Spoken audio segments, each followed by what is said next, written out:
Welcome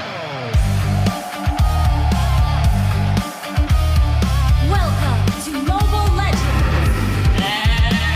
អីគេសិនក៏លុបប្រកួតក៏លេងចេញមកតែលេងបែបអួតនេះមិនចូលចិត្តទេ player ដែលអំនួតចាំមកប៉ះធីមយើងឯណែឯងធ្លាក់គួតចេះពី hero តែចង់លេងក្បាច់អីក្បាច់ពួននៅផ្ទះឬក៏ពួនក្នុងព្រៃហេតុតែចង់ឈ្នះពួនឲ្យលេងក្បាច់ស្រីបុកផ្ទះតែបើមិនជោគជ័យអូ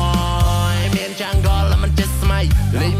mid តែមិនចេះស្អីធ្វើដោយពួកគាត់មានជីវិត3អត់ចេះសាមគ្គីឡាញ៉ៃ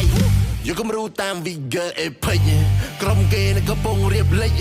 ក្រុមយើងនៅកំពុងរៀបរះយកជ័យជុំអ្នកយកពីទិសខាងលិចលេខ ABL ទៅកាត់ AB អួតនឹងមិនទឹកដៃក៏លុបប្រកួត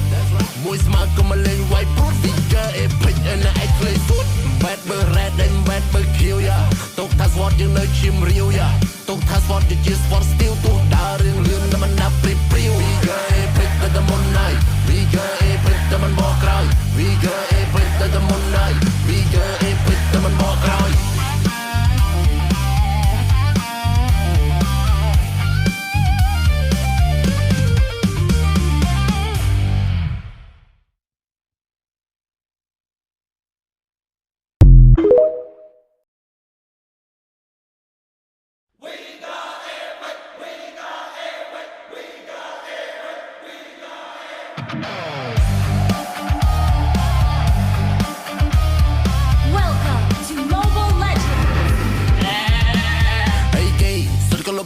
ក៏លេងចេញមកតែលេងបែបអួតនេះមិនចូលចិត្តទេ player ដែលអំនួតចាំមកប៉ះធីមយើងឯណែឯងធ្លាក់គួតចេះពី hero តែចង់លេងក្បាច់អីក្បាច់ពួននៅផ្ទះឬក៏ពួនក្នុងព្រៃហេតុតែចង់ឈ្នះពួនឲ្យលេងក្បាច់ស្រីបុកផ្ទះតែបើមិនជោគជ័យអូយមានចាំងកលមិនចេះស្មៃលេង mid តែមិនចេះស្អីធ្វើដោយពួកគាត់មានជីវិត3អត់ចេះសាមគ្គីឡាញ៉ៃយកគំរូតាម Vigor Epic ក្រុមគេនៅកំពុងរៀបលេច